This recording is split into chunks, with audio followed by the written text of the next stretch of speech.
सो हम लोग अपनी hospital app development in ASP.NET की क्लास को आगे कंटिन्यू कर रहे हैं और आज हम लोग एक छोटा सा टास्क करने की कोशिश करेंगे। लेट्स सी कि वो उसमें हम कितना सक्सीड हो पाते हैं। सो लास्ट टाइम हम लोगों ने क्या किया था कि एक सिंपल सा तरीका देखा था जिसके थ्रू हम ग्रिड व्यू को बाइंड कर रहे थे अपने डेटाबेस के साथ। सो हम यहाँ पे से SQL सर्वर मैनेजमेंट स्टूडियो भी ओपन कर लेते हैं और SQL सर्वर मैनेजमेंट स्टूडियो में हम लोगों के पास जो डेटाबेस था उस डेटाबेस में 3 टेबल्स थे। हम इसको कनेक्ट कर लेते हैं और यहाँ पे जो डेटाबेस है तो इसमें हमारे पास 3 टेबल थे। सो ये हमारा हॉस्पिटल डीबी था एंड इसमें हमारे पास 3 टेबल्स थे। ओके, जैसे टेबल है डॉक्टर, OPD बुकिंग और पेशेंट। सो अभी हम मान लीजिए OPD बुकिंग टेबल को सेलेक्ट करते हैं यहाँ से। तो OPD बुकिंग टेबल को जब हमने सेलेक्ट किया यहाँ से तो यहाँ पे हमें दिख रहा है कि एक रिकॉर्ड है वहां पे, जिससे हमें एटलीस्ट ये पता है कि कुछ दिखेगा। और सब लोग बहुत ध्यान से सुनिएगा इस चीज को। And obviously this is a test, so we will see कि ये टेस्ट हम लोग कितने अच्छी तरह से अचीव कर पाते हैं। हम यहाँ से एक पेज जोड़ते हैं, इसका नाम रखते हैं यहाँ पे वेब पेज विद मास्टर करते हैं, जो हम लास्ट टाइम से करते हैं, ताकि हेडर और फुटर हमारा आ जाए। और इसका नाम रखते हैं व्यू बुकिंग्स या व्यू OPD बुकिंग्स, जो भी आप इसका नाम रखना चाहते हैं। और एक मास्टर फाइल चूज कर लेते हैं। तो इससे मेरे पास एक नया पेज बन जाएगा।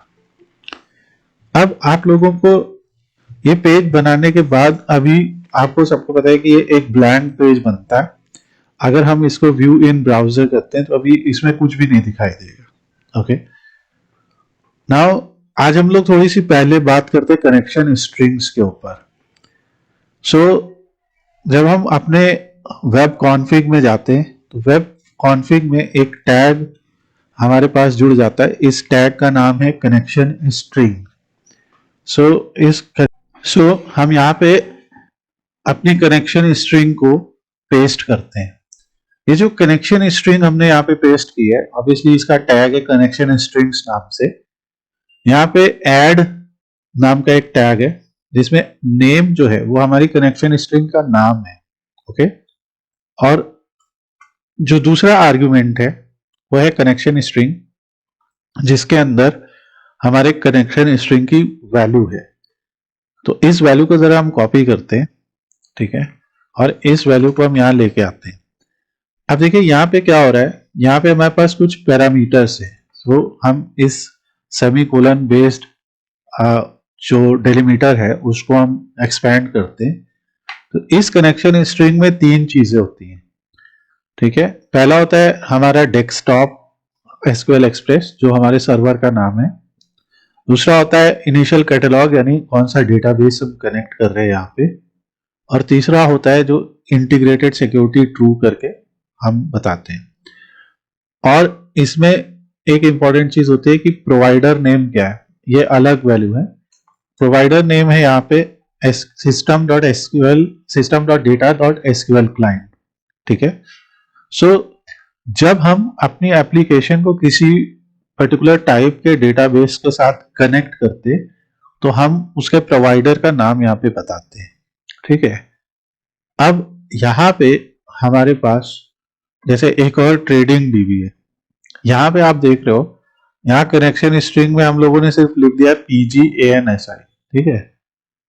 अगर आप यहाँ व्यू प्रोडक्ट्स देखोगे तो व्यू प्रोडक्ट में भी आपको दिखेगा, I am just introducing you to different type of connection strings. Okay, so view product में भी आप देख रहे हो कि यहाँ पे भी कनेक्शन स्ट्रिंग है और इसका नाम ऐसे लिखा PG2 कनेक्शन स्ट्रिंग।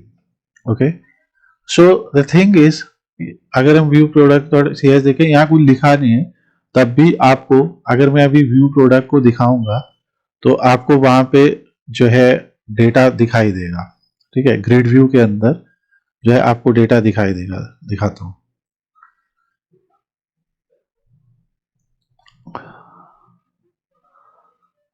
ये देखिए, जबकि वहां बैकएंड में कोई कोड नहीं लिखा। सो पॉइंट है कि हमें ये कनेक्शन स्ट्रिंग्स को अच्छे तरीके से समझना है। अभी मैं, क्योंकि आप लोगों को डॉटनेट में कर रहा हूं, तो मैं PostgreSQL इधर उधर से आपको कंफ्यूज नहीं करूंगा। तो हम लोग जो यूज कर रहे हैं नेम स्पेस, वो है system.data.sql क्लाइंट। तो अगर आप लोगों के पास मान लो किसी का भी वैल्यू कनेक्ट नहीं हो पा रहा है, किसी का भी डेटा कनेक्ट नहीं हो पा रहा है, सो आप लोगों को याद रखना है कि आप इस तरीके से मैनुअली भी अपनी कनेक्शन स्ट्रिंग को ऐड कर सकते हैं, क्योंकि आप सब लोगों ने यहाँ पे इसको क्रिएट किया है। सब लोगों ने मैनुअली जो है इसको क्रिएट किया है डेटाबेस को। तो आप सब लोगों के पास ये डेटा है, ओके। एंड अब आप करना क्या चाह रहे हैं, आप इस डेटा को सीधे रीड करना चाह रहे हैं। सो इसको बनाने के लिए आप इस तरीके की कनेक्शन स्ट्रिंग बना सकते हैं। So first let me know कि इस कनेक्शन स्ट्रिंग को समझने में आप में से किसी को कोई प्रॉब्लम है या नहीं। ये मेरा पहला क्वेश्चन है। आप लोग में जो भी अभी कनेक्टेड है, आप लोग ये समझ पा रहे इस कनेक्शन स्ट्रिंग को या नहीं? यस या नो बताइए। यस सर, है हमको। क्या है बताओ, क्या नहीं समझ में आ रहा है इसमें से? इसमें से कौन सा एलिमेंट नहीं समझ में आ रहा है? इस कनेक्शन स्ट्रिंग में आप देख रहे हो कि एक पूरी लंबी सी स्ट्रिंग लिखी हुई है, ठीक है। इस स्ट्रिंग में आपके ऐसे सेमीकोलन सेपरेटेड 3 चीजें लिखी हैं, दिख रही हैं? वो 3 चीजें मैंने यहाँ पे ब्रेक कर दी। तो अब इसमें ये नहीं समझ में आ रहा है क्या है, ये नहीं समझ में आ रहा है क्या है, या ये नहीं समझ में आ रहा है?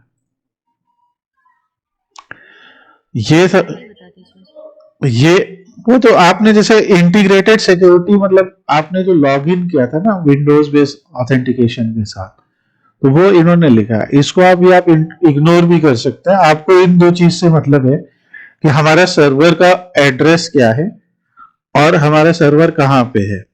अभी क्या होता है कि क्योंकि हम लोकल होस्ट पे है ना, तो विंडो ऑथेंटिकेशन से लॉग इन हो जा रहे हैं। अदरवाइज यहाँ पे आपको यूजर नेम और पासवर्ड भी देना पड़ेगा जब आप वेब पे, मतलब किसी लाइव डेटाबेस से कनेक्ट होंगे, तो वो एक अलग चीज है। अभी आप इन 2 को भी इमेजिन करो। सो अगर मैं आप लोग को ये कोड सीधे दे दूं अभी, राइट, तो आपको क्या करना पड़ेगा, आपके एसक्यूएल सर्वर मैनेजमेंट स्टूडियो में यहाँ पे जो वैल्यू लिखी हुई है, आपको बस यहाँ पे उस वैल्यू को लिखना होगा और आपके इनिशियल कैटलॉग में जो आपका डेटाबेस का नाम है वो यहाँ पे लिखना होगा और ये आपका कनेक्ट हो जाएगा। Are you getting this? आपकी, और ये आपको सेव कहाँ पे करना है? आपको सेव करना है web.config फाइल में, जो कॉन्फ़िगरेशन टैग है, यू कैन ऑल वेरीफाई, और यहाँ पे बस इसका नाम आता है। सो अभी मैं आप लोगों को ये भेजता हूं, ठीक है। और आप लोग सब लोग अपने में चेक कीजिए कि जब आप लोगों ने ग्रिड व्यू ऐड किया, ड्रैग किया, तो ये पर्टिकुलर चीज आपके पास वहां पे लिख के आ गई होगी। कैन यू ऑल कंफर्म, जिसने भी किया है, कि आपके पास ये लिखी है या नहीं? आई एम जस्ट वेटिंग, आप बताइए। आप लोग सब लोग अपने, जो भी कंप्यूटर से ज्वाइंट है, जिनकी एप्लीकेशन ओपन है, वो टेस्ट कर सकते हैं, या किसी ने अगर देखा हो तो। नहीं, आपने ग्रिड व्यू, जब ग्रिड व्यू में डेटा सोर्स कनेक्ट किया था तो वो कनेक्ट हो पाया था कि नहीं?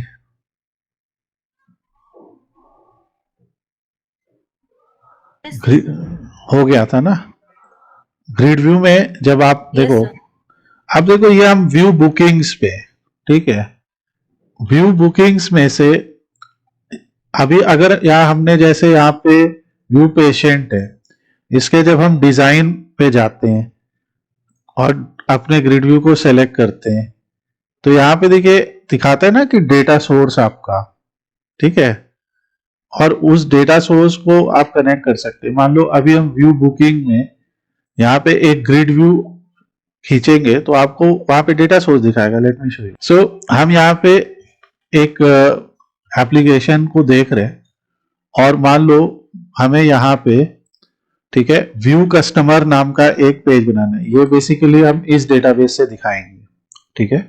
आपको फिर से करके दिखा रहे हैं। This is the 3rd time I am showing the same thing. Because I don't know whether you are following the video not, आप लोगों को वीडियो फॉलो करना चाहिए। यहाँ पे देखिए इसमें ये सारे टेबल हैं, कस्टमर, एम्प्लॉय, ऑर्डर, प्रोडक्ट। अब मान लो मुझे यहाँ पे कस्टमर या एम्प्लॉय दिखाने हैं सारे, ठीक है। तो यहाँ इस कैटलॉग का नाम क्या है, नॉर्थ विंड, सर्वर वही है, राइट। तो हम यहाँ पे क्या कर रहे हैं, एक नया पेज जोड़ रहे हैं और इस पेज का नाम रख रहे हैं web form with master file, select कर रहे हैं और इस पेज का नाम जो है वो रख रहे हैं व्यू एम्प्लॉइज मान लो रख रहे हैं, जिससे हम सारे एम्प्लॉय का डेटा देखेंगे। मास्टर फाइल को चूज कर ले रहे और हमारे पास इस तरीके से आ जा रहा है। इसका टाइटल हम रख दे रहे हैं व्यू एम्प्लॉइज, ये हमने लास्ट 2 बार से भी किया। और यहां पे हम लोग अभी देखिए, अभी यहाँ पे कोई भी कनेक्शन स्ट्रिंग हमारी जो है सिस्टम डॉट एसक्यूएल वाली नहीं है। Can you see, system dot data dot SQL client की नहीं है, हमने दूसरी कनेक्शन स्ट्रिंग लगाई, don't have to worry about it. तो हमने ये व्यू एम्प्लॉय किया। अब यहां से हम कोई व्यू ले लेते तो सबसे इजी जो व्यू होता है, क्योंकि टैबुलर डेटा दिखाता है, तो हम यहाँ से ग्रिड व्यू ले लेते हैं और ग्रिड व्यू को जब हम यहाँ ड्रैग करेंगे तो इस तरीके से ग्रिड व्यू आ जाएगा। अब हम यहाँ से डिजाइन में जाएंगे, ग्रिड व्यू को सेलेक्ट करेंगे और यहाँ पे क्लिक करेंगे, चूज डेटा सोर्स करेंगे, न्यू डेटा सोर्स आएगा। यहां से हम कहेंगे कि हमें एसक्यूएल डेटाबेस के साथ कनेक्ट करना है, राइट। डेटा सोर्स भी हो गया, यहां से कर लिया। अब जैसे तुमने यहां से ओके किया तो कह रहे या तो कोई पुरानी कनेक्शन स्ट्रिंग बना लो या कनेक्ट कर लो, नहीं तो हमने कहा नया बनाएंगे। तो यहां पे हमने कहा हमारा डेटा कहाँ है, माइक्रोसॉफ्ट एसक्यूएल सर्वर पे। तो वो कह रहा है कि ठीक है, सर्वर का नाम यहां से हमने रिफ्रेश किया, ठीक है। अगर मान लो वो कह रहा है कि हम ढूंढ रहे हैं भैया सर्वर का नाम, अगर कोई बात नहीं, हम यहां से क्या करते हैं, सर्वर का नाम जो है वो कॉपी कर लेते हैं, ठीक है, और सर्वर का नाम यहाँ पेस्ट कर देते हैं। तो हमने कहा माइक्रोसॉफ्ट एसक्यूएल सर्वर पे है मेरा, ये वो सर्वर का नाम है उसकी पूरी, और यहां से उसके डेटाबेस दिखाइए, सारे डेटाबेस आ गए। हमें ये वाला डेटाबेस कनेक्ट करना है जिसमें एम्प्लॉय है, ओके करेंगे, अपने आप जो है वो जो है आ गया हमारा कनेक्शन स्ट्रिंग। और नेक्स्ट करेंगे तो इसका नाम नॉर्थविंड कनेक्शन स्ट्रिंग बन गया, क्योंकि नॉर्थविंड डेटाबेस से कनेक्ट हुआ है। अब ये कह रहा है कि इसमें से कौन सा वाला टेबल, तो हम एम्प्लॉय बना रहे ना, व्यू एम्प्लॉय, तो हम कहेंगे यहां से एम्प्लॉय का भैया डेटा दिखाओ। हम एम्प्लॉय का क्या करते हैं, employ ID, last name, first name और टाइटल और रीजन और कंट्री, मान लो इतनी चीजें सेलेक्ट कर लेते हैं।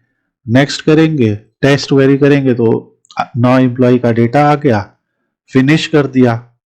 आप इनेबल पेजिंग, सॉर्टिंग ये सब कर सकते हैं, ताकि अगर मान लीजिए 100 कस्टमर या 100 एम्प्लॉय का डेटा होगा ना, तो पेजिंग में दिखाएगा। तो अभी हम दिखाते हैं उसको भी। तो ये हमारा इनेबल पेजिंग सॉर्टिंग हो गया। बस हम क्या करेंगे, इस पे क्लिक करके इसको सेव कर देंगे। सेव करेंगे तो ये देखिए अपने आप आ गया।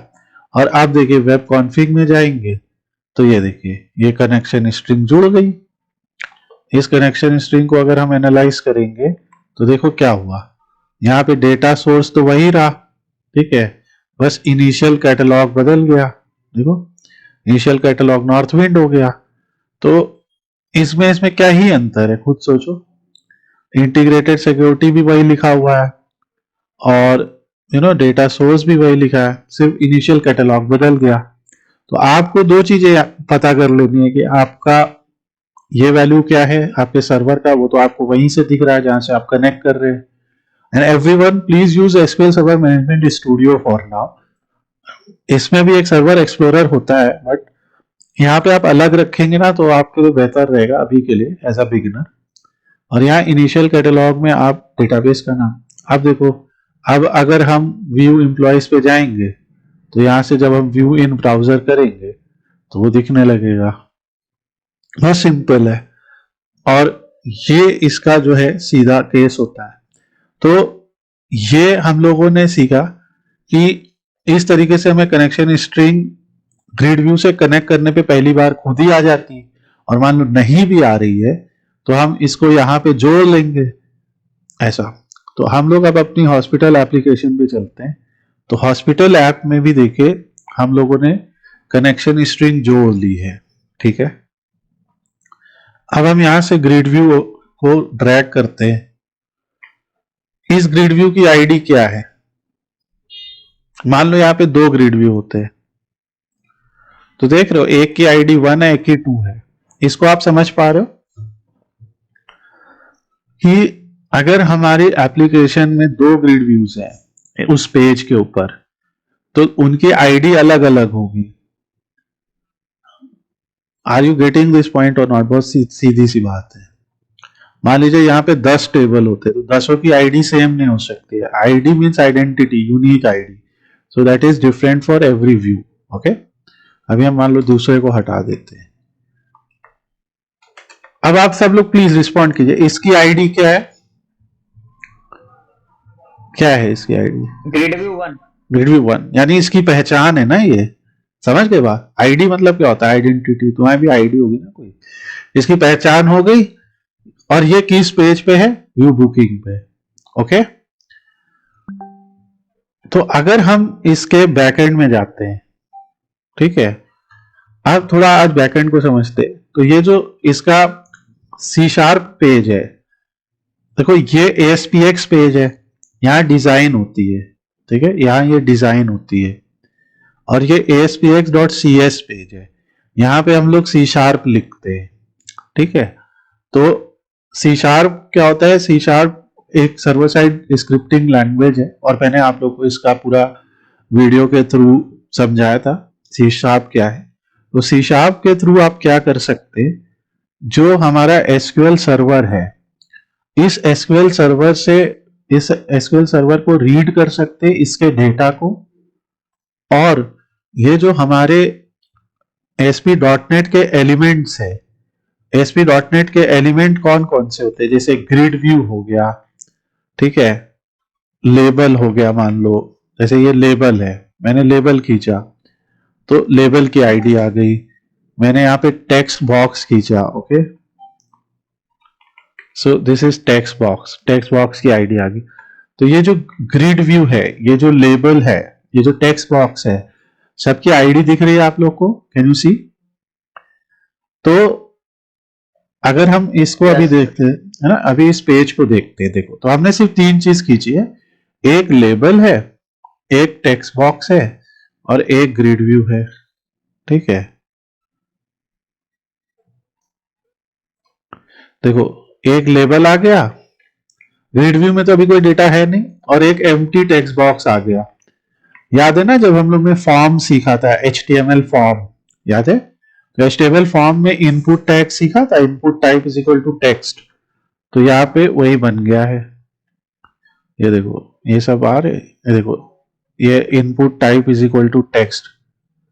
तो .NET में ये बन गया, ठीक है। अब ये क्या है? उसी पेज का C# पेज है, और ये क्या? उसी पेज की डिजाइन है। तो अगर अब यहां पे C# पेज में लिखा है नेम स्पेस हॉस्पिटल ऐप, यानी कि यहां से यहां तक जो भी कोड है वो हॉस्पिटल ऐप के अंदर आप है। हॉस्पिटल ऐप क्या है? ये हमारी एप्लीकेशन का नाम है।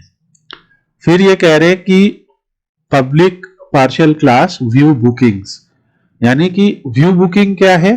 उस हॉस्पिटल ऐप नेम स्पेस के अंदर एक क्लास है, ठीक है, व्यू बुकिंग, जो कि हमारा ये पेज है व्यू बुकिंग्स, ओके। और उस पेज के अंदर क्या है? एक प्रोटेक्टेड वॉइड पेज लोड नाम का फंक्शन है, ठीक है, फंक्शन है। यानी पेज, इस फंक्शन से आप क्या समझते हैं? आज थोड़ा सा हम कन्वर्जेशनल रखना चाहते हैं। इस फंक्शन के नाम से आप लोग को क्या समझ में आ रहा है? और ये देखो हायरार्की समझ में आ रही है या नहीं? हाँ या ना में बताइए कि हम हॉस्पिटल ऐप नेम स्पेस में, यानी उस इन्वायरमेंट में है, उस ऐप उस प्रोजेक्ट के अंदर है। उस प्रोजेक्ट के अंदर व्यू बुकिंग नाम का एक क्लास है, जो कि ये पेज है जिसको अभी हम एक्सेस कर रहे हैं। इस पेज के अंदर, और ये व्यू बुकिंग क्या है, सिस्टम पेज है, दिख रहा है? डू यू गेट दिस और नॉट? ये क्या है, सिस्टम में वेब यूआई यानी वेब इंटरफेस वाला, यूजर इंटरफेस वाला पेज है। इस लाइन को पढ़िए और बताइए इसमें आपको क्या तकलीफ है समझने में। सर पार्शियल क्लास का देखो, जब हम लोग कोई एप्लीकेशन बनाते हैं ना, ठीक है, तो जैसे ये जो पूरी है सी शार्प लैंग्वेज है, ये एक ऑब्जेक्ट ओरिएंटेड लैंग्वेज है, ठीक है। जैसे हम बात करते हैं क्लास, मान लो कार है, हमने लिखा, ठीक है। तो अगर कार एक क्लास है ना, ठीक है, तो इस क्लास के प्रॉपर्टीज होंगी और मेथड्स होंगे। ओके, मेथड्स और प्रॉपर्टीज। हम इससे पहले पब्लिक, पार्शियल, ये सब समझे, उससे पहले हम समझते हैं कि क्लास क्या है। जैसे मान लो हमने कहा कार एक क्लास है, ठीक है, तो किसी भी क्लास की अपनी होती है प्रॉपर्टीज और होते हैं मेथड्स। कार की प्रॉपर्टीज क्या क्या हो सकती हैं आपके हिसाब से? जैसे उसका कलर,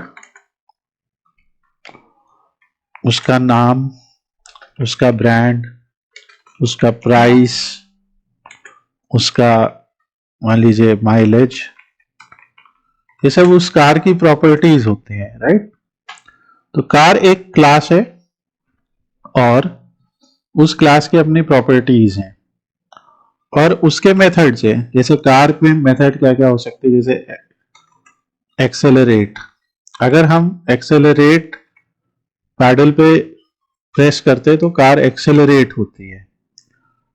ब्रेक, हम ब्रेक पैडल पे प्रेस करते कार रुक जाती है। स्टार्ट, स्टार्ट करते कार स्टार्ट हो जाती है, यू नो।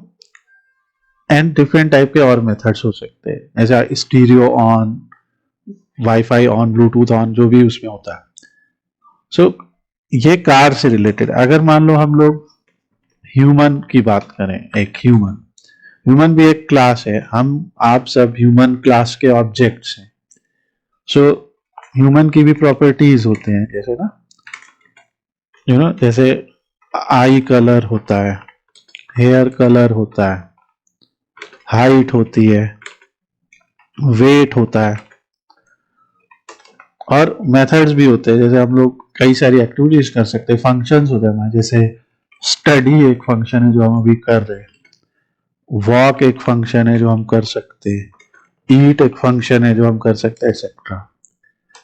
तो एक चीज आप समझ पा रहे कि क्लास जो होती है ना, किसी भी पर्टिकुलर टाइप ऑफ ऑब्जेक्ट की एक ब्लूप्रिंट होती है। किसी भी पर्टिकुलर टाइप ऑफ ऑब्जेक्ट की ब्लूप्रिंट या एक परिभाषा, एक डेफिनेशन होती है कि वो ऑब्जेक्ट की क्या क्या प्रॉपर्टी होंगी। प्रॉपर्टी मतलब उसकी फिजिकल प्रॉपर्टी या डिजिटल प्रॉपर्टीज हो सकती है, वर्चुअल प्रॉपर्टी, और मेथड्स होंगे कि वो पर्टिकुलर ऑब्जेक्ट क्या क्या कर सकता है। क्या ये बात आपकी समझ में आ रही है क्लास से related? Are you getting this much? कि जैसे चाहे आप एक क्लास बनाते तो ये, अब मान लो हम एक नया कार या नई कार बना रहे हैं, तो हमने मान लीजिए कहा कि ऐसे लिखा Dzire, okay, is equal to new car, name is equal to Dzire. फिर हमने लिखा brand is equal to Suzuki या मारुति सुजुकी, जो भी लिखना आपको। फिर हमने लिखा प्राइस इज इक्वल टू, अभी मैं ऐसे लिख दे रहा हूँ, मुझे पता है, 7.5 लाख, ठीक है, माइलेज इज इक्वल टू, मान लो ऐसे लिख दो तो कि किसी की कार की 21.5 है। तो इस लाइन से क्या होगा बताइए, ये यहां पे जो डिजायर है is an object of car class. आप लोगों में से कितने लोगों को पता है कि क्लास की एक्चुअल मतलब क्लास और ऑब्जेक्ट के बीच में डिफरेंस या क्लास और ऑब्जेक्ट के बीच में रिलेशन ये समझ में आ रहा है आपको? हमने कार नाम की एक क्लास बनाई, हमने कहा कि अगर कार नाम का कोई भी ऑब्जेक्ट बनेगा तो उस ऑब्जेक्ट के पास ये सारी प्रॉपर्टी होंगी, उसका कलर होगा, उसका नाम होगा, ठीक है, जैसे इसका कलर है, मान लो हमने कहा कलर ब्लू है, उसका कलर होगा, उसका नाम होगा, उसका ब्रांड होगा, उसका प्राइस होगा, उसका माइलेज होगा। तो जब हम एक नई कार क्रिएट कर रहे हैं, जैसे हमने कहा Dzire is equal to new car, तो हमने उसका नाम बताया, ब्रांड बताया, प्राइस बताया, माइलेज बताया, कलर बताया, और इस तरीके से डिजायर ऑब्जेक्ट, डिजायर नाम की जो क्लास है वो बन जाएगी, राइट, डिजायर नाम का ऑब्जेक्ट तैयार हो जाएगा। तो अगर मान लीजिए मैंने लिखा, मैं ऐसे एक एग्जाम्पल के लिए लिख रहा हूं, मैंने लिखा प्रिंट डिजायर डॉट प्राइस, तो हमारे सिस्टम पे क्या प्रिंट होगा आप बता सकते? 7.5। 7.5, राइट। क्यों? क्योंकि जब हमने इस क्लास का एक ऑब्जेक्ट बनाया तो उसके हमने यहाँ पे वैल्यू बताई थी, राइट, तो ये होगा। इसी तरह अगर हम लिखते हैं, अगर हमने लिखा डिजायर डॉट स्टार्ट, ठीक है, तो इसका जो मेथड बनाया गया होगा ना स्टार्ट, उस मेथड में बहुत सारी बातें हम लोग ने एक्सप्लेन की होंगी कि स्टार्ट करते समय क्या होगा, लाइक इग्निशन की वैल्यू ये कर दो, यू नो, उसका इंजन ऑन कर दो, and so on and so on. तो अगर हम लिखते हैं डिजायर स्टार्ट, तो क्या होगा कि ये ऑब्जेक्ट अब इस क्लास के सारे मेथड को एक्सेस कर सकता है, क्योंकि ये जो ऑब्जेक्ट है ये उसी क्लास का ऑब्जेक्ट है, राइट। सारे ह्यूमन स्टडी, वॉक, ईट कर सकते क्योंकि वो उस क्लास के ऑब्जेक्ट हैं, उनका कोई eye colour, hair colour, height, weight होता है। अब ये जो प्रॉपर्टी होती हैं, इन प्रॉपर्टी की जो वैल्यूज होती हैं, आप देख रहे हैं कुछ वैल्यू अल्फाबेट्स हैं, कुछ वैल्यू नंबर्स हैं, ठीक है। तो यहीं से आती है चीज डेटा टाइप, ठीक है। तो जो यूजुअली डेटा टाइप होते हैं वो होते हैं स्ट्रिंग, जैसे हम लोगों ने उसमें भी सीखा था ना एसक्यूएल में, स्ट्रिंग होता है अल्फा न्यूमेरिक कैरेक्टर्स, ठीक है।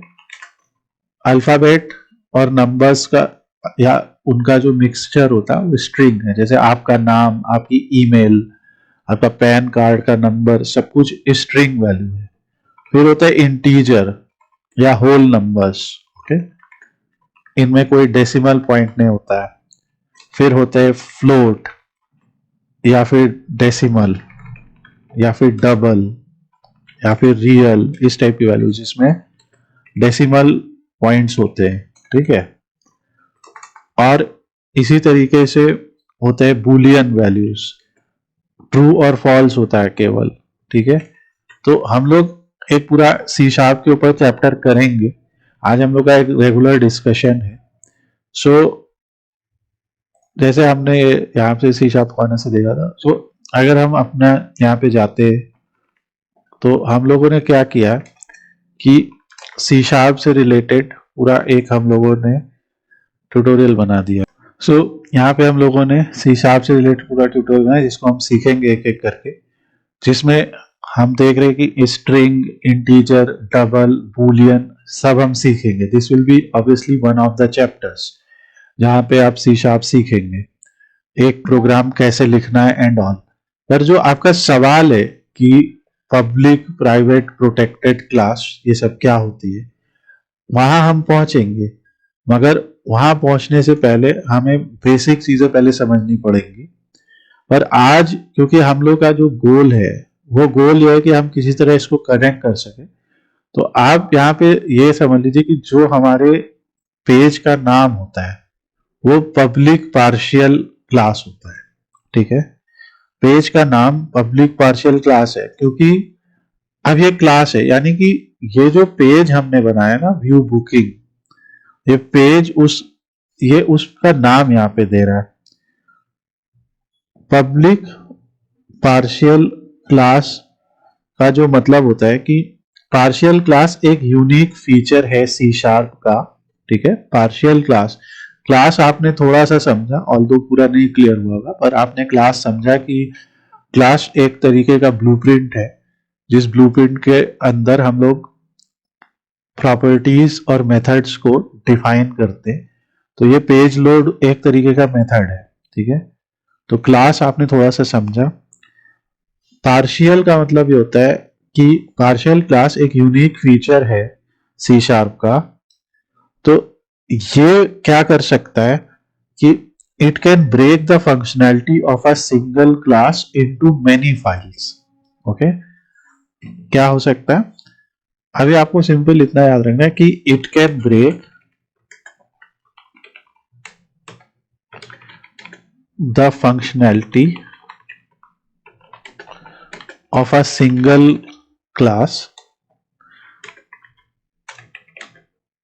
into many files। ठीक है, ये पार्शियल का मतलब रहता है, पार्शियल क्लास का, कि इस तरह की क्लास में हम लोग एक सिंगल क्लास की फंक्शनैलिटी को कई फाइल में तोड़ सकते हैं। इसको आप लोग बहुत डिटेल में समझेंगे, आज हम सिर्फ एक ओवरव्यू ले रहे। जब एक एप्लीकेशन कंपाइल होती है, ठीक है, तो ये सारी फाइल जो है रीअसेंबल हो जाती हैं सिंगल क्लास फाइल में। ठीक है, और जो पार्शियल कीवर्ड है उसका यूज होता है पार्शियल क्लास को बिल्ड करने में। सो पार्शियल क्लास एक तरीके का कॉन्स्ट्रक्ट है जो डिफरेंट टाइप के सिनारियोस को सपोर्ट करता है, जिसमें हम किसी एक क्लास डेफिनेशन के एक पार्ट को मॉडिफाई करते हैं। तो we will come back to this later. तो बस अभी आप याद रखिए कि पार्शियल क्लास किसी सिंगल क्लास की फंक्शनैलिटी को ब्रेक करता है। हम लोगों को आज अभी क्लासेस के ऊपर डिस्कशन नहीं करना, बिकॉज हम लोग इस सी शार्प में एक एक चैप्टर पढ़ेंगे जिसमें हम सारी चीजें पढ़ेंगे कि सी शार्प का जो मेथड्स होते हैं, सी शार्प के जो की फीचर्स हैं, जैसे ऑब्जेक्ट ओरिएंटेड होना, लैंग्वेज इंटीग्रेटेड क्वेरी होना, एसिंक्रोनस प्रोग्रामिंग होना, ये सारे हम सीखेंगे। यहाँ पे आपको अभी सिर्फ ये समझना है कि ये जो व्यू बुकिंग है, ठीक है, इसमें हम लोग एक नेम स्पेस का यूज कर रहे हैं, system.web.ui.page, यानी कि ये एक ऐसी ASPX फाइल को रिप्रेजेंट कर रहा है जो वेब फॉर्म पेज भी है। ओके, जो रिक्वेस्ट करती है सर्वर से जहां पे ASP.NET वेब एप्लीकेशन चल रही है। तो बस जो हमारी view booking dot ASPX file है उसको सी शार्प फाइल से कनेक्ट करने के लिए ये लाइन लिखी जाती है। अगला क्वेश्चन ये है कि आप अभी प्रोटेक्टेड वॉइड शब्द भूलिए, इसको छोड़िए अभी, और ये पेज लोड से आपको क्या समझ में आता है? What do you understand from page load? We will study protected void का मतलब डिटेल में, we will study public partial class का मतलब डिटेल में, बिकॉज ये बहुत इंपॉर्टेंट है। But because we are trying to create an application first, right? आप लोगों को एक एप्लीकेशन बनानी है, अभी आप लोगों को अपना कुछ कुछ प्रेजेंटेशन दिखाना है, इसलिए जो चीजें आपको अभी शुरुआत में जरूरी है वो पहले समझ लेते हैं, फिर धीरे धीरे हम लोग डिटेल में समझेंगे। तो मेरा क्वेश्चन ये है कि ये पेज लोड से आपको क्या समझ में आता है? जस्ट इतना सा मुझे जानना है।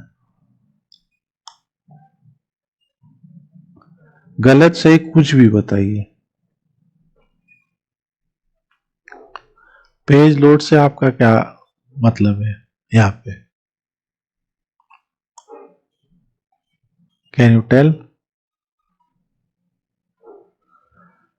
आप में कोई भी नहीं बता सकता है क्या पेज लोड का क्या मतलब है?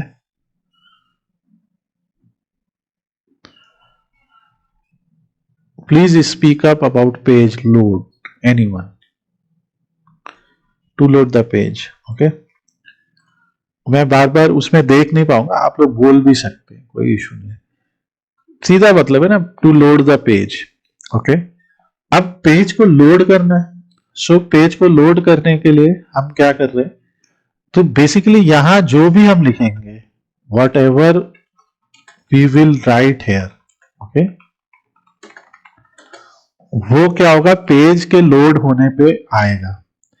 अब यहां पे देखिए, हम लोगों ने यहां कितने एलिमेंट लिखे हैं? एक ग्रिड व्यू लिखा है, एक लेबल लिखा है और एक टेक्स्ट बॉक्स लिखा है, राइट? तो अगर हम कहें कि ये जो पेज जब लोड हो,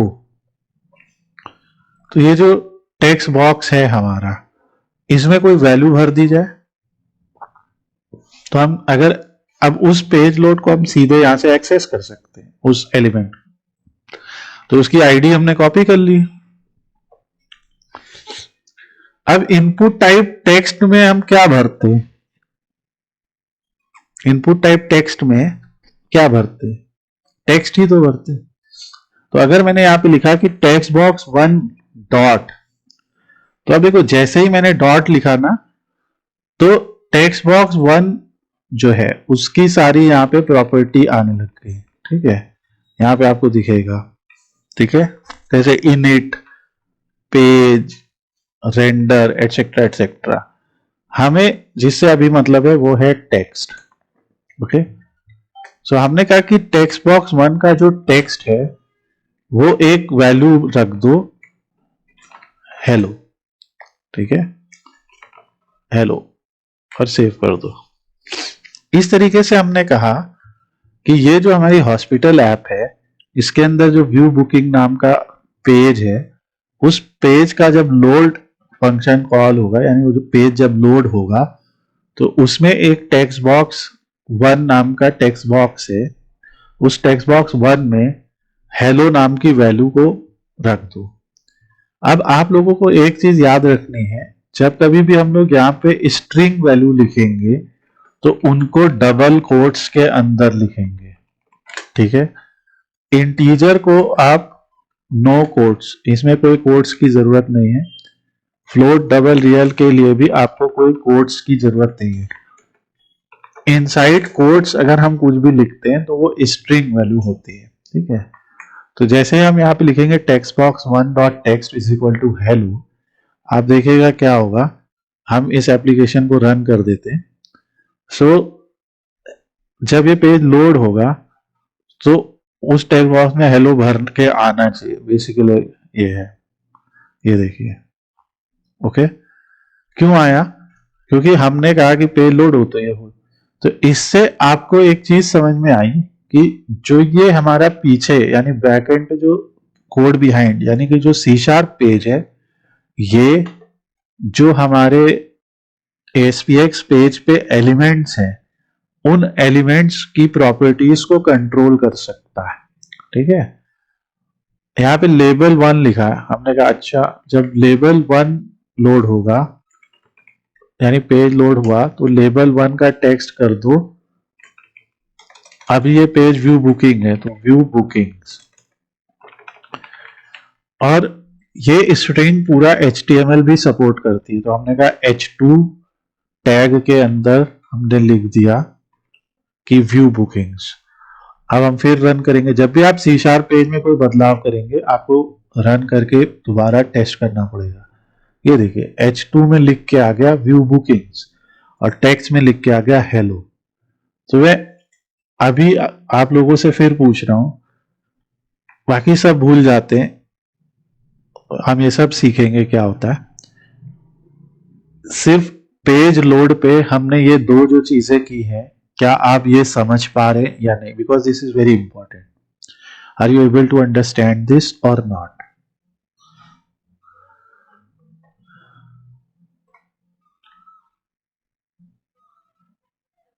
Are you able to understand or not? Please let me know. कि पेज लोड पे दो चीजें हमने की है, राइट। सो हम लोग यानी कि अब समझ गए कि ये जो हमारे भैया यहाँ पे जो ये सब ग्रिड विड बने हैं, लेबल वेबल बने हैं तो सब HTML ही, बस ASP.NET के अंदर है, तो हम लोगों को रन एट सर्वर के थ्रू मिल रहे हैं। और फायदा यही हो रहा है कि क्योंकि C# एक सर्वर साइड लैंग्वेज है, तो उसके थ्रू हम इनके अंदर के वैल्यूज को मैनिपुलेट कर सके, ठीक है। तो अब जो है जिस तरीके से हम लोग लेबल 1 और टेक्स्ट बॉक्स 1 की वैल्यू को बदल सकते हैं, तो हम ये भी तो कर सकते हैं कि हम ग्रिड व्यू की वैल्यू को भी बदल सकें, ठीक है।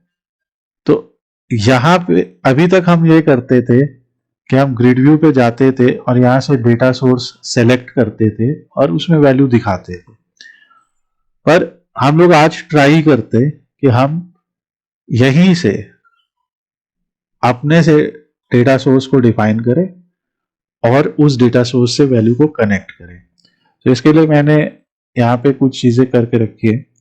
सो जैसे हम जब ये करते हुए प्रोडक्ट्स, देखिए सबसे पहला काम जो आपको करना होता है वो करना होता है कि आपको अपनी कनेक्शन स्ट्रिंग को कॉल करना होता है, okay.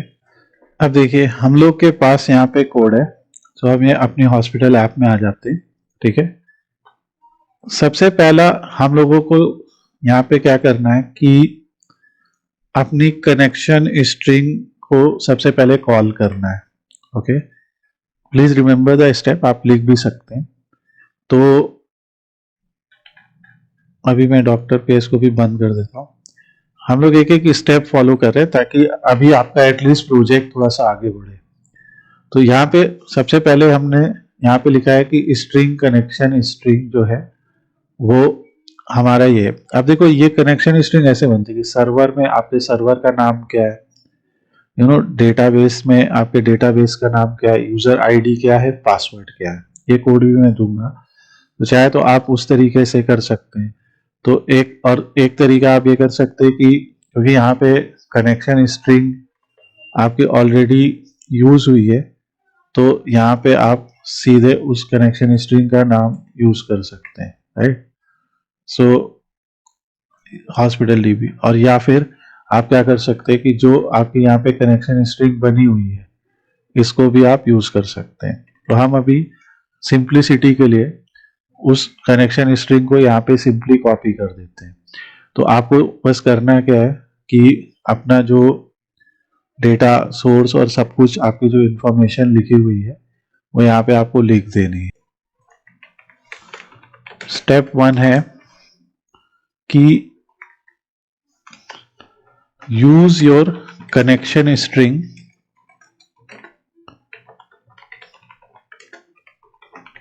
To connect C# file, जो आप जिस C# फाइल में काम कर रहे हैं, to connect C# file with your database. पहला स्टेप ये है। इसके लिए आप ऐसे लिखेंगे, आप अपनी कनेक्शन ऐसे लिखेंगे स्ट्रिंग कनेक्शन स्ट्रिंग। तो यहां पे हम क्या कह रहे हैं कि ये जो कनेक्शन स्ट्रिंग एक वेरिएबल है। क्या है? वेरिएबल। वेरिएबल क्या होता है? वेरिएबल एक ऐसी प्लेस होल्डर होती है जिसके अंदर हम लोग वैल्यू होल्ड करते हैं। जैसे फॉर एग्जांपल आप लोग कहते हैं ना let x is equal to 5, ऐसे करते थे ना। तो इसका मतलब क्या होता था? आप एक्चुअली में कहते थे int x is equal to 5।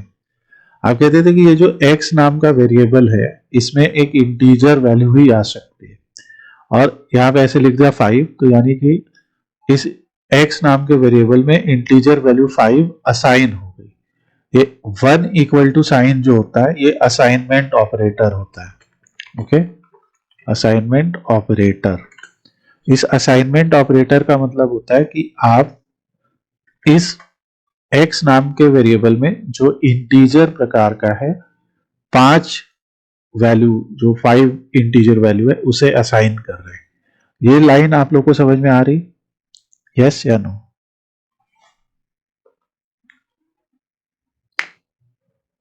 कि यहां पे हमने एक वेरिएबल बनाया है और उस वेरिएबल में हम लोग इंटीजर वैल्यू 5 को असाइन कर रहे हैं. Are you getting this point और नॉट? एक वेरिएबल क्या है? Variable is like a place holder. Place holder मतलब क्या है? प्लेस होल्डर का मतलब जिसके अंदर आप वैल्यू को स्टोर कर सके. सो ये समझ में आ रहा है या नहीं? यस सर, आ गया। आ गया. ठीक है. तो उसी तरीके से अगर मान लो मैंने लिखा कि स्ट्रिंग कनेक्शन स्ट्रिंग, तो इसका मतलब क्या कह रहे हैं हम कि एक स्ट्रिंग वैल्यू बना रहे कनेक्शन स्ट्रिंग. जैसे अगर मान लो मैंने लिखा string name is equal to John Doe, तो इसका मतलब क्या होगा कि हमने कहा, और हर एक लाइन के बाद ऐसा सेमीकोलन लगाना पड़ेगा. ओके. तो हमने क्या कहा? हमने कहा कि हमारा जो नाम है वो क्या है? String name is equal to John Doe. इसका मतलब क्या है कि जॉन डो नाम के व्यक्ति के लिए हम जो है स्ट्रिंग वैल्यू उसकी जो है असाइन कर रहे हैं. तो अब अगर हम आगे कहते हैं कि नेम को एक्सेस करते हैं, हम अभी देखेंगे कि प्रिंट कैसे करना है. तो अगर हमने कहा डॉक्यूमेंट डॉट राइट या रिस्पॉन्स डॉट राइट नेम, मान लो ऐसे कहा, तो क्या राइट हो जाएगा? जॉन डो, क्योंकि उसमें ये वैल्यू सेव्ड है. ठीक है. हमने ऊपर कहा था int x is equal to 5, int y is equal to 10, ऐसे लिखा. तो अगर हम कहेंगे x प्लस वाई, ठीक है, तो इन दोनों का सम हो जाएगा. तो ये प्लस एक ऑपरेटर है जिसका काम है एडिशन, ये इक्वल टू एक ऑपरेटर है जिसका काम है असाइनमेंट. सो ऐसे हम लोग जब सी शार्प पढ़ेंगे तो हम लोग एक एक करके पढ़ेंगे कि असाइनमेंट ऑपरेटर्स क्या होते हैं. ठीक है. हम लोग पढ़ेंगे अरिथमेटिक ऑपरेटर्स कौन कौन से होते हैं. ठीक है. अरिथमेटिक ऑपरेटर यूजुअली आपको पता ही है, plus, minus, divide, multiply etcetera arithmetic operator है. असाइनमेंट ऑपरेटर है जैसे इक्वल टू, ठीक है, प्लस इक्वल टू, इस टाइप के ऑपरेटर्स होते हैं. तो इनको हम पढ़ेंगे. हर लैंग्वेज में अलग अलग टाइप के ऑपरेटर्स हैं. फिर हम लोग लॉजिकल ऑपरेटर्स पढ़ेंगे. ठीक है. ये लॉजिकल ऑपरेटर्स कौन से? लॉजिकल ऑपरेटर्स जो होते हैं वो होते हैं एंड, और, नॉट, इस टाइप के होते हैं. बेसिकली आज हम सिर्फ इतना सीख रहे हैं कि एक हमने कनेक्शन स्ट्रिंग बनाया और इसके लिए हम यूज कर रहे हैं कॉन्फ़िगरेशन मैनेजर को. ठीक है. और कॉन्फ़िगरेशन मैनेजर में हम कनेक्शन स्ट्रिंग्स को यूज कर रहे हैं जिसपे हम अपनी कनेक्शन स्ट्रिंग का नाम दे दें, जो नाम हमने अपने यहां पे सेव कर रखा है. तो इससे क्या होगा कि जो हमारी वेब कॉन्फ़िग फाइल है, उस वेब कॉन्फ़िग फाइल में इस नाम की जो कनेक्शन स्ट्रिंग होगी, डॉट कनेक्शन स्ट्रिंग, तो उस कनेक्शन स्ट्रिंग प्रॉपर्टी को ये सेव कर देगा हमारे स्ट्रिंग में. ठीक है. तो इस लाइन को जब हम लिखेंगे यहाँ पे व्यू बुकिंग्स में, string connection string is equal to this, तो ये बाकी तो कर ले रहा है मगर कह रहा है कि ये क्या है हमें पता नहीं. ठीक है. तो ये इसको इसलिए नहीं पता क्योंकि हमने सिस्टम डॉट कॉन्फ़िगरेशन नाम की नेम स्पेस को यूज ही नहीं किया. ठीक है. तो बेसिकली आगे हम लोग जो जो चीजें यूज करेंगे, जैसे अभी हम एसक्यूएल के डेटा को कनेक्ट करेंगे तो हमें एसक्यूएल डेटा क्लाइंट को कनेक्ट करना पड़ेगा. तो जो हम लोग यहाँ पे कमांड्स, जो कनेक्शंस बनाएंगे, उसके लिए उस टाइप के नेम स्पेस को यूज करना पड़ेगा. आई एम श्योर कि आज की क्लास थोड़ी सी टिपिकल होगी, टफ होगी, जो समझ में आना मुश्किल होगा, पर प्लीज बियर विद मी. धीरे धीरे आप लोगों को ये सब चीजें समझ में आएंगी क्योंकि हम लोग आज पहले कनेक्ट करने की बात कर रहे हैं और धीरे धीरे कल हम लोग सी शार्प को कायदे से सीखेंगे.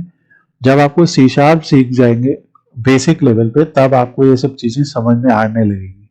और अभी आप ये याद रखिए कि इस कमांड के थ्रू हम अपने डेटाबेस के थ्रू अपनी C# फाइल से कनेक्ट करते हैं। तो ये पहली लाइन होती है, ठीक है। ये उन लोगों के लिए एक वर्क अराउंड मैं सिर्फ बता रहा हूं जिनको एरर आ रही, जिनको ग्रिड व्यू से डायरेक्ट कनेक्ट करने में एरर आ रही। अब हमने ये बना लिया, ठीक है। जब आपका पेज वहां से कनेक्ट हो गया, फिर अगला पार्ट आपको करना है कि आपको अपनी कनेक्शन स्ट्रिंग के साथ कनेक्ट करना। और देखिए हर लाइन के आगे मैं सेमीकोलन लगा रहा हूं, ये जरूरी है। After every line of code आपको सेमीकोलन लगाना है। तो अब आपकी कनेक्शन स्ट्रिंग बन गई। अब आपको एसक्यूएल कनेक्शन करना है, ठीक है। सेकेंड स्टेप, इसके लिए हमें जो नेम स्पेस यूज करना होता है वो है system.data.sql क्लाइंट। ये सारे नेम स्पेसेस में वो सारे कोड लिखे हुए हैं जिसके थ्रू हम लोगों की एप्लीकेशन एसक्यूएल कनेक्शन के साथ इस कनेक्ट हो जाती है। तो अब हम लोग के पास दो ऑब्जेक्ट हो गए। हमने पहले कनेक्शन स्ट्रिंग बनाई, उस कनेक्शन स्ट्रिंग से एसक्यूएल कनेक्शन बनाया, यानी एसक्यूएल के साथ हम लोग कनेक्ट हो गए, ठीक है। फिर उसके बाद हमने कनेक्शन को ओपन किया कि अब हम उस कनेक्शन में कुछ क्वेरी चलानी है, तो कनेक्शन को ओपन करेंगे। और फिर हमने अपनी क्वेरी लिखी। तो हमने कहा एक और क्वेरी बनाई और सेलेक्ट स्टार फ्रॉम, और जो भी हमें उठाना था, तो जैसे हमें यहाँ पे हॉस्पिटल डीबी से उठाना था ओपीडी बुकिंग्स, ओके। तो इसको हम सेलेक्ट कर लेते हैं। तो select star from OPD bookings, ये वाले टेबल का नाम हमने कॉपी कर लिया। अभी ये कोड भी मैं आप लोग को दूंगा, ये पूरा। तो आप लोग पर ध्यान से इसमें से अपने अपने नेम स्पेसेस को चेंज कीजिएगा, प्लीज याद रखिए नेम स्पेसेस को चेंज कीजिएगा। तो ये सारे नेम स्पेस यूज कीजिएगा और सिर्फ इस कोड को पेज लोड के बीच में लिखिएगा, ठीक है। और आपको इसमें यहां पे कोई चेंज नहीं करना, यहां कोई चेंज नहीं करना, यहां कोई चेंज नहीं करना है, सिर्फ पेज लोड के बीच में आपको इसे लिखना है, ठीक है। आपके केस में हो सकता है आप लोगों ने इस टेबल का नाम दूसरा रखा हो, तो उस टेबल का नाम रखिएगा, ठीक है। String query is equal to select star from OPD booking, और ये हमारी क्वेरी हो गई। अब इसके बाद हमने क्वेरी लिख ली, अब हम कमांड लिखेंगे। आई नो ये फिर से टिपिकल है, याद रखना मुश्किल है, दैट्स वाई आपको मैं सीधे सीधे कोड दे रहा हूं और आप लोगों को हर पेज पे ये कोड याद रखना है, ठीक है।